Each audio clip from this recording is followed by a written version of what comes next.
केलं. नमस्कार.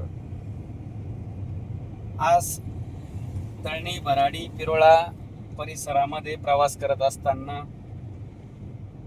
आमचा काही काळपूर्वीचा विद्यार्थी आकाश सोबत संवाद साधण्याचा, भेट घेण्याचा योग आला.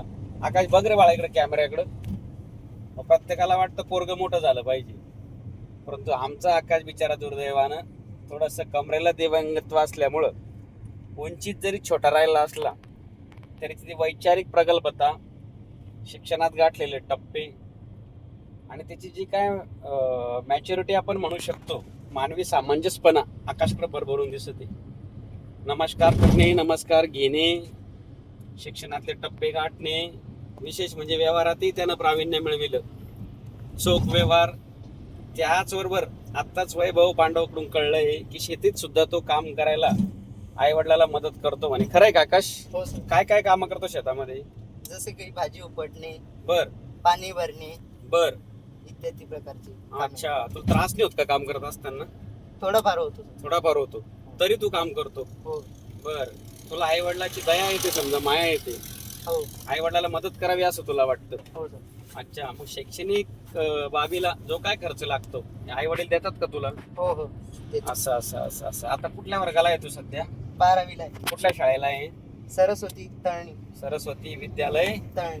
बर. आता कुठल्या वर्गाला? 12वीला. 12वीला काय सुरू आहे सध्या परीक्षेचं शेड्यूल वगैरे किंवा शिक्षणाचं काय सुरू आहे सध्या? आता सध्या प्रॅक्टिकल चालू आहे. प्रॅक्टिकल सुरू आहे. कधीपासून आहे प्रॅक्टिकल? आज 23 तारीखपासून. अच्छा, शर्टिंग वगैरे छान करतो तू, हो कटिंग वगैरे व्यवस्थित असते. हे रडत न बसता जे जे काय भगवंताकडनं, आई वडिलाकडनं जी काय शरीरयष्टी आपल्याला लाभली, त्यामध्ये आपण चांगलं काय करू शकतो, चांगलं कसं राहू शकतो, या बाबी नक्कीच आकाशकडून बघायला मिळतील. अजून काय सांगता येईल आकाश तुला जीवनाविषयी, आई वडिलांविषयी? आई वडिलांविषयी काय सांगावं, पण त्यांनी जे दिलेलं आहे, हा जसं दिलेलं आहे तसं आपलं राहायचं बर. हे हेतू. एकंदरीत सुखी आहे तू. हा तुला कमरेचा त्रास जाणवतो अधून मधून, तुला वाटत नाही का असं इतरांसारखं आपण या आजारापासून मुक्त असायला हवं होतं, आपली शारीरिक उंची मोठी असायला हवी होती? वाटतं तसं, पण आता जसं परमात्मानं दिलेलं आहे बर. तसं राहावं. जे आहे त्यामध्ये ऍडजस्ट करतोय तू. हा काय स्वप्न आहे तुझं भविष्यामध्ये? तुला काय बनायचंय? व्यावसायिक बनायचं का नोकर वर्गामध्ये तुला कुठं भरती व्हायचं? व्यवसाय करायचा. व्यवसाय करायचा हो. का नोकरी लागू शकते ना तुला? नाही, नोकरी पण लागू शकते, पण हम्म. जर नोकरीत नाही फिट जमलं हा तर व्यवसाय. बर. तुला दिव्यांगत्वाचं प्रमाणपत्र वगैरे आहे का? हो आहे. किती टक्का आहे ते? 68 68%. त्या बेसवरती तू नाही करू शकत का काही नोकरी वगैरे? करू शकतो ना. आता परीक्षेत तुला काही सवलत आहे का? 12वीच्या बोर्डची एक्झाम देत असताना तुला काही सवलती आहे का वेळेच्या वगैरे? हा वेळेचा अर्धा तास शिल्लक आहे का. अर्धा तास शिल्लक आहे. हो. त्याचा कसा फायदा करून घेणार तू नेमका? आपलं जे लेखन काम करून घ्यायचं. अच्छा, लेखन काम अधिक करायचं. हा अक्षर वगैरे चांगलं असेल तुझं नक्कीच. हो हो बर. वाचन करतो, हो चिंतन करतो, वाचलेला भाग रिव्हिजन करतो का पुन्हा हो पुन्हा? हो.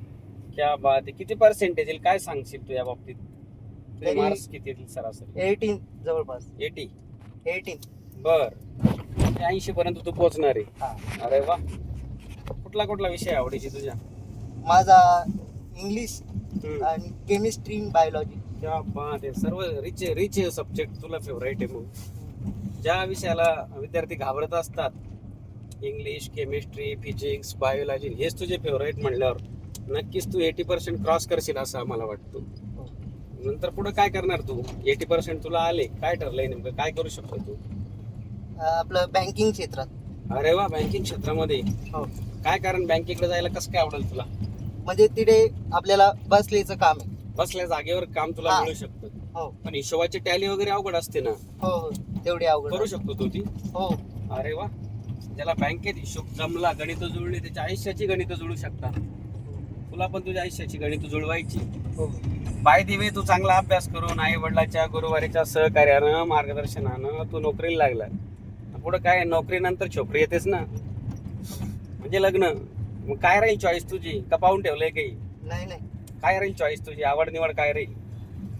जसं आई वडिलांच्या मनावर तशी चॉईस. अरे, आता काय स्वतः निर्णय घ्यावा लागतात बाबा त्या बाबतीत.